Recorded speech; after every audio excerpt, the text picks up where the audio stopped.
Well, in the last video I covered a kaiju movie made in South Korea. This one was made in North Korea, so same peninsula, and it had collaborators from South Korea and Japan. So yeah, sounds weird, but you have no idea just how weird. So here we go. Here it is. Pulgasari.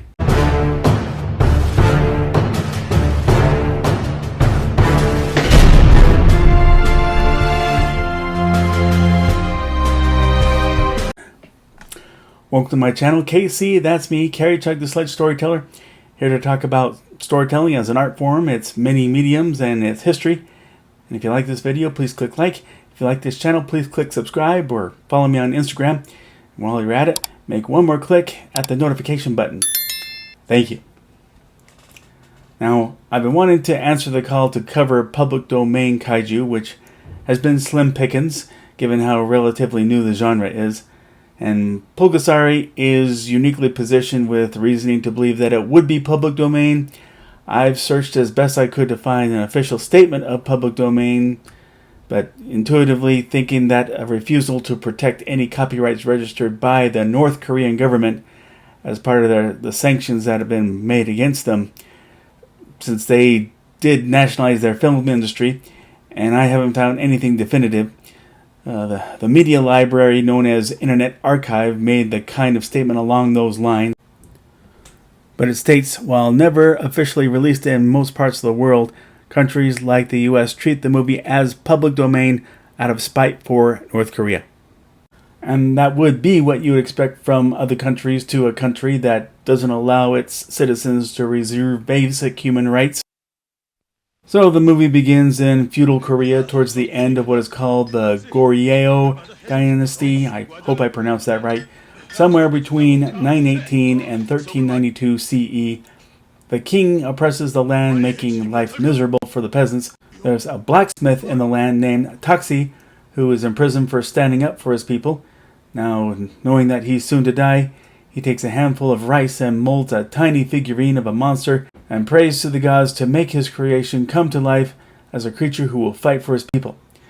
Laxi's daughter Ame receives the figurine, accidentally cuts her arm, and her blood falls on the figurine, and thus is born metal-eating Pulgasari, so named for a chimera-like creature of Korean folklore. Ame's discovery of him is immediately followed by the king's army bringing the rebellion leader Inde, also Ame's fiancé, into town to be made an example of.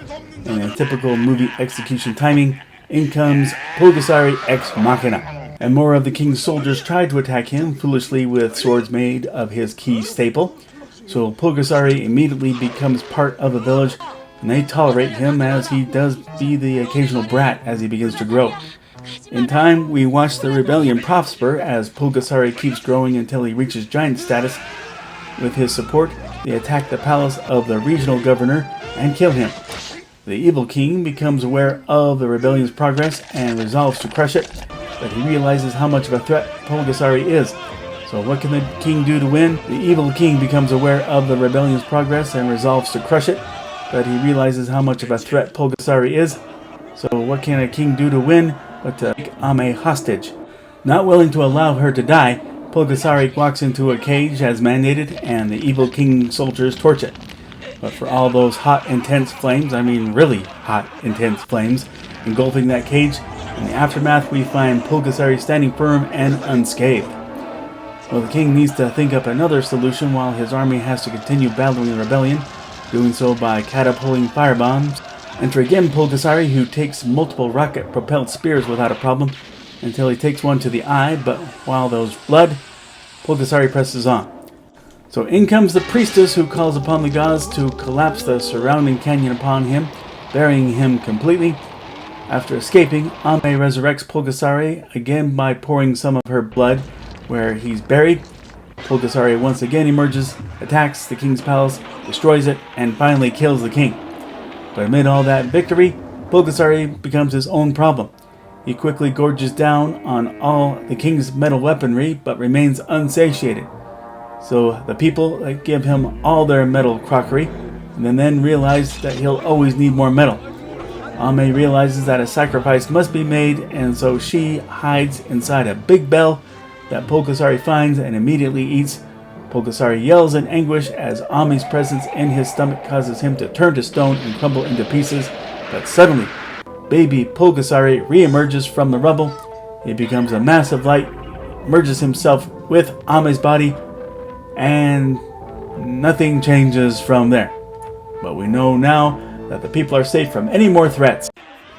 From a quality standpoint, I think the Pulgasari costume is well made, and the special effects are decent, but the acting is no good, and the plot, it doesn't carry much strength-wise. Really, there's only one underlying factor that makes the movie worthwhile. Now, there can be no talking about this movie without also talking about its background. In the year 1984, North Korea is under the leadership of dictator Kim Il-sung, with son and future dictator Kim Jong Il in charge of propaganda filming. And anything involving any kind of movie making is a dream job for Kim Jong Il, because movies are his biggest passion. Factor also in that this is the year of Japan's Godzilla 1984, which will be reworked as Godzilla 1985 in the United States, and is the return of Godzilla from his 9-year furlough from the movies. Jong-il suddenly wants a bite at the kaiju apple, so he assigns that to his hand-picked South Korean director, Shin Sang-ok. Of course, hand-picked might give you the wrong idea, because Sang-ok and his then ex-wife, actress Choi Yoon-hee, had actually been kidnapped by Jong-il in 1977, because unsurprisingly, in its isolation from everyone else, North Korea had taken a backseat in the filmmaking industry, and Sang-ok started making movies for him as propaganda, several before Pulgasari. But Jong-il doesn't stop at an upgrade at director. He actually grabbed some talent from Toho Studios, who gave us Godzilla. Kenpachiro Satsuma, he had been wearing the Godzilla suit from Godzilla vs. Hedorah in 1971 until Godzilla vs. Destroyer in 1995 gets to wear the fully grown Pulgasari suit, while Masao Fukazawa, professionally known as Little Man Machan, who wore the costume of Minya, Godzilla's son, in several films, he gets to wear the baby Pulgasari costume. Finally, they also nab Teruyoshi Nakano, who had been working on special effects for several Godzilla movies. So how do these guys end up working for Pulgasari? They are tricked into believing that they would be doing film work in China, and didn't realize until after landing that they were in North Korea. This whole story of kidnapping and trickery is told in a book, A Kim Jong-il Production by Paul Fischer. Check it out, you'll get something far more elaborate than what I just gave you. I just gave you the clip notes. But the real hot button factor is the political subtext for the movie. There have been multiple interpretations with different ideas of what part of the movie parallels capitalism and what part parallels communism. But then I learned of the Kim family's actual political policy of Juche, which they formulated as they divorced themselves from Russia and China. I've read just a couple of sources on this subject, but what I've picked up from reading those sources is that it's rooted in self-reliance and even self-sacrifice if necessary. But it seems that it's the Juche angle that makes the most sense, since there's a big sacrifice at the end. But don't hinge your conclusion on mine. I'm as amateur as you can get in political science. But I've put links in the description to some basic articles on Juche if you're at all curious. You'll get a better understanding than my summary. But that's my take on Pulgasari. Thank you for watching. Agree, disagree, something I left out? Please let me know in the comment section. I'll always say it. Let's all look for civility amid all the bad news out there about social and political strife. Let's not hate, and let's find friends wherever we can go. Everyone be safe, and God bless.